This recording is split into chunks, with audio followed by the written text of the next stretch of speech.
Good morning, good afternoon, good evening, depending on your time and depending when you're going to be seeing this video. It's your brother, your boy, Courserepscorner. Like I always tell you guys, it's my corner, it's your corner, and it's our corner. I don't wanna fall in love, I just wanna have some fun, yeah. I don't wanna fall in love. Bola Ahmed Tinubu, GCFR, as winner. Tongues have been wagging and discussions have continued around the process.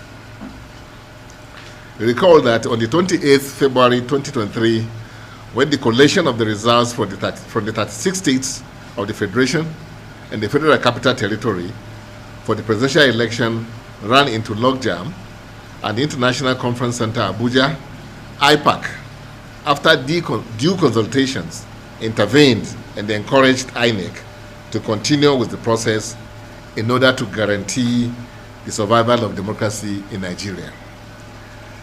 The two major opposition parties, the People's Democratic Party, PDP, the Labour Party, LP, and their presidential candidates, Alhaji Atiku Abubakar and Peter Obi, respectively, as well as about 3 other political parties, disagreed with the outcome of the elections and have since gone to the Presidential Election Tribunal to challenge it.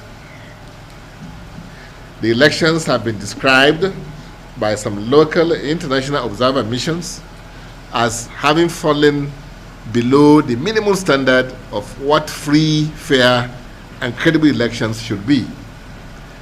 As the tribunal's decision is being awaited, the honestness around discussions on the election's outcome appeared to have been stirred once more with the recent release of the final report on the findings by one of the foreign elections observer missions, the European Union Election Observation Mission, on the February 25th and March 18 elections. The EU EOM, which worked for 3 months in Nigeria between January 11 and April 11, 2023, had a total of 110 accredited observers from 25 EU member states, as well as other countries.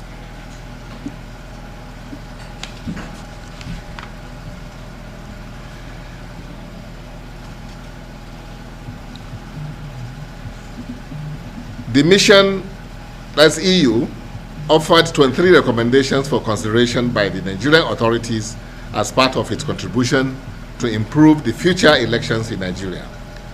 IPAC has noted the content and recommendations of the EU EAM report and other reports and will respond as active and most critical stakeholder in the electoral process within a fortnight.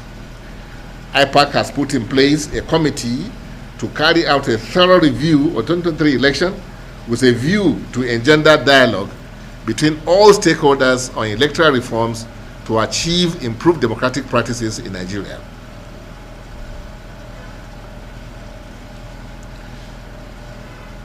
Compared to some previous elections, IPAC is of the opinion that the 2023 general election was one of the most meticulously prepared for in recent times. Also, the unprecedented enthusiasm demonstrated by the Nigerian youth who trooped out in their numbers despite structural and procedural challenges were largely responsible for some of the positive developments. INEC should be praised for the technological innovations introduced, especially in the accreditation of voters using the bimodal voter accreditation system, BVAS, which has generally been scored very high by voters. It is on record that the success rate for BVAS accreditation stands at 98% compared to the smart card readers, 29.2% during 2019 general elections. Also, the unprecedented turnout of the youth yearning for change against the status quo resulted in 5 political parties producing state governors, 7 parties won senatorial seats, 8 are represented in the House of Representatives, and 9 in state houses of assembly. Clearly, the 10th National Assembly is certainly the most diverse in party representation since 1999. In some states around the country, different political parties control the legislative, and the executive arms of government. What is clear from these records also is that the days of single-party dominance of our national politics are probably gone. Furthermore, many prominent candidates lost in their constituencies they contested, and political parties lost in some of their presumed strongholds. IPAC will be glad to share with you at the official presentation of our findings in a few weeks the way forward for the growth of democracy in the most populous nation on the continent of Africa. Thank you for listening to me.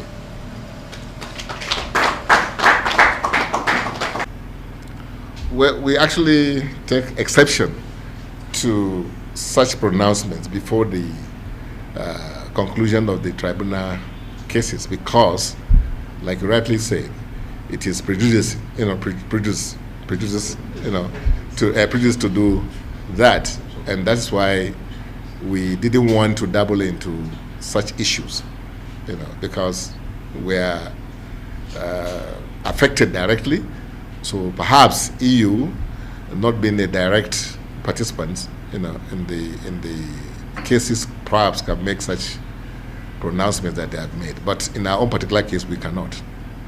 You can start correcting, anything at all.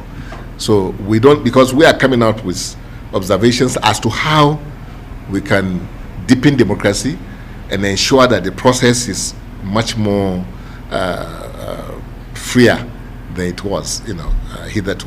So that's what our report is all about, is how do we take it from where we are now, because yes, there are encumbrances, on the system. Some are intended, and to correct such systems or such processes, you need to take a stock and do a thorough, examination of what must have happened, so that you will now be able to chart a way forward that will take cognizance of everything. That those who rush to give the reports, perhaps they are not as critical to the process as we are, because we are the political parties. Every other person is talking about us, directly or indirectly, because we were the players, we were the ones that were affected directly, and so therefore you can't cry, more than the bereaved. That's the issue, isn't it? So we believe that our report will be a very, very thorough and comprehensive and down-to-earth report that will help the cause of democracy in Nigeria. We are not just, we don't want to play to the gallery. We don't have anybody to impress than ourselves. So that's why we believe, no matter how much time it takes us, it will be a job well done. It's a fundamental issue. You can't have somebody taking part as an active participant in an exercise, and then he is the one now that will appoint the people officiating and then declaring the results of that exercise. How do you come by free and fair and then credible results in that instance? But it's not the fault of those who are there today. It's the fault of us, we Nigerians. We should do. That's why people talk about ambiguity in the law, talk about issues that we should really interrogate, and then do what we believe is the right thing to do. The right thing to do is to have somebody who will be truly independent, not only in name but in action, by way of his being, his independence. And then if any institution should be independent in Nigeria, I think it's INEC, because everything begins from there. If we can get it right there, everything about issue of corruption, issue of all the things we are battling with, would have solved then, with just that one modification or amendments to the electoral or to the constitution. So many things are there that are critical and very important, and we can't rush over such things. It requires really deep studies, to see how do we really take care of our peculiarities, because that also is there.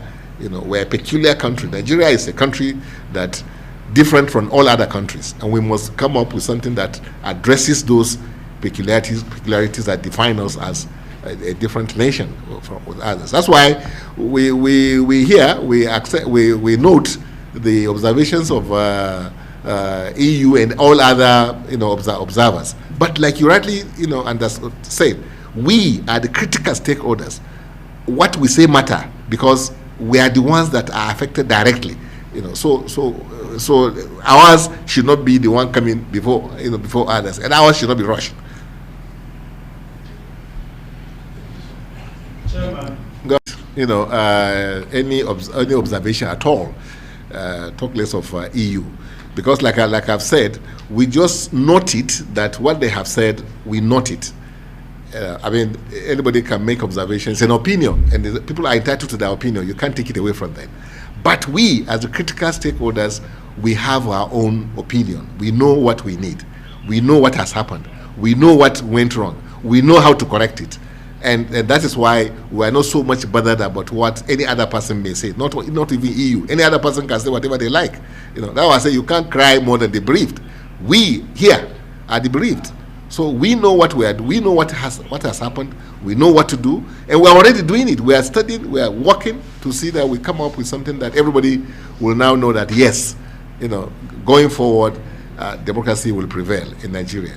You know. So, and then your other question was, how do we manage reports? Yes. No, that's why I said we have noted.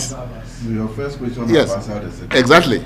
Exactly. We have noted the observations. So thank you so much, sir.